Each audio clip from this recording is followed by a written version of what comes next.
Hey guys, still playing Forge because I actually find it pretty entertaining. I think the assassin might be a little overpowered, same maybe with, maybe not exactly with the Pathfinder, but I do find it funny that they are both on the front screen and they are at least the easiest to play, and maybe potentially the most powerful to play too. Though the Tinker can be a pain in the butt 1v1 situations because you can't kill the turret, nor can you really 1v1 her when she has her turret down, because that stuff, well, you can see right now, it's just kind of insta-locks, and I don't think we'd ever dodge it. But this isn't necessarily just about Forge, though it is a very good game. This also is just kind of me ranting on a couple of things that I've done recently. Most of which I love playing new games. I think I might have actually a problem with new games. Just, hey, let's get something new, play it, and oh hey, there's another thing new, let's play that. But that's probably not what necessarily I should be talking about here. Actually, what I wanted to say is that I've been actually kind of getting into fighting games because they're kind of fun. When you're good at them, they are pretty awesome little games. The problem being, though, here is they are so user-unfriendly. Recently, I've been getting into Third Strike, which maybe not necessarily the easiest game to get into, but at the same time, it shouldn't matter. Like, when you play a fighting game, there are mechanics that are hidden to you. You don't know these sort of things, and it's not easily understandable why, how, or what is going on. I've been recently watching a lot of Injustice videos from Maximilian, kind of like I wouldn't say super pro, but you know, veteran of the fighting game series, and he's talking about, oh, well, this will have +8 frames, and this will have -2 frames. And it's just, what the hell does that even mean? Why, why do you know this sort of stuff? It doesn't go and tell you right away that, oh, this sort of thing will give you +8 frames, or this will give you -15 frames. And it's really, really horrible game design, if you think about it. It is so user-unfriendly. How are you supposed to know these sort of things? You don't unless you're looking at, I guess, the development cycle and how they do these sort of things. I mean, the fighting game industry is kind of cool.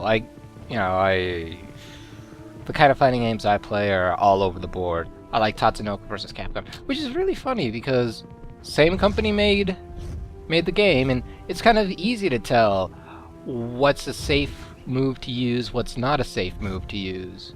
And I'm not sure how they did it, but I guess because it's a little more fast-paced, maybe?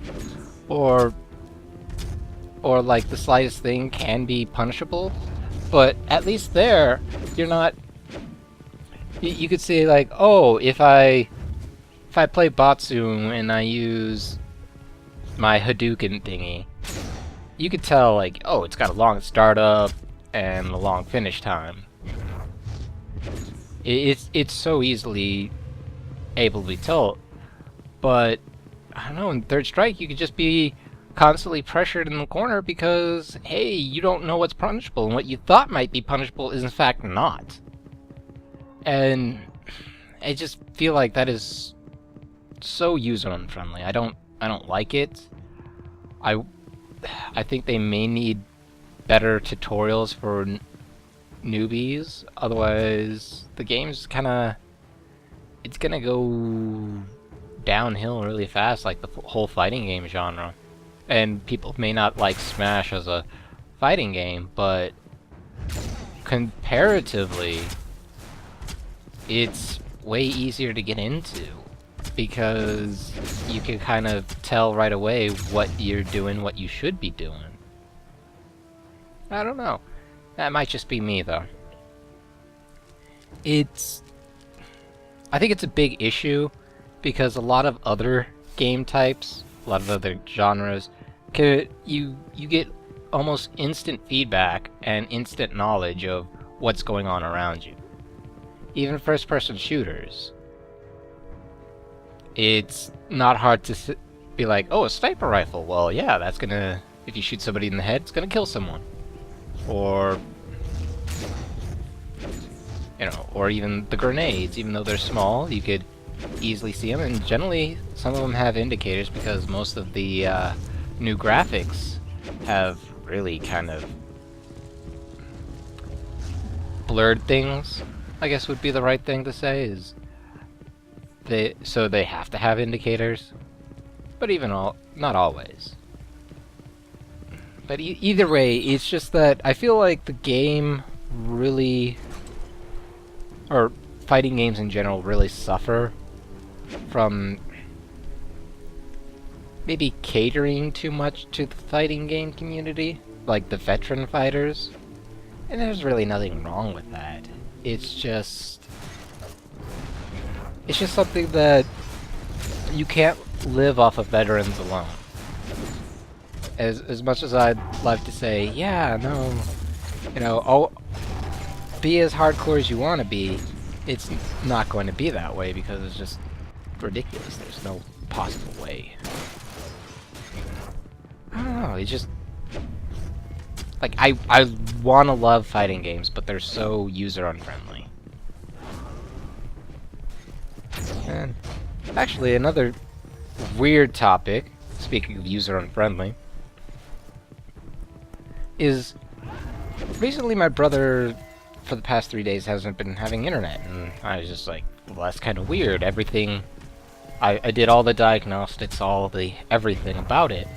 You know, reset things like 20 different times, nothing changed, and the thing is that it was receiving data and giving out data, which quite struck me as peculiar.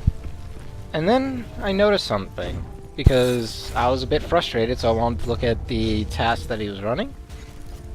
He had, well, 2 antivirus softwares up, which isn't necessarily a bad thing. I would almost say it might be even better. But the thing here is that one of them, I guess, the subscription ran out and he just didn't want to pay for it, which happens. But the weird thing here, I guess, I would say, is that it held his internet hostage. Like, what kind of antagonistic BS is that? How do you even hold internet for hostage? Why is that even a thing? Why is that possible? I'm not sure, but as soon as I closed out the program, lo and behold, his internet came back. I'm like, that's just dumb. And I don't know, is it a way to get more, get people to still buy your stuff? It would have to be, right?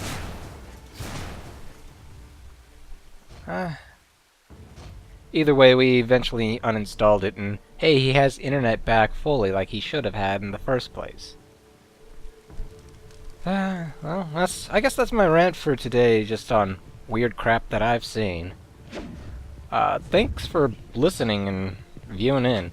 And I hope you all actually get to play Forge and get to enjoy a little bit of random chaos, as it seems to be.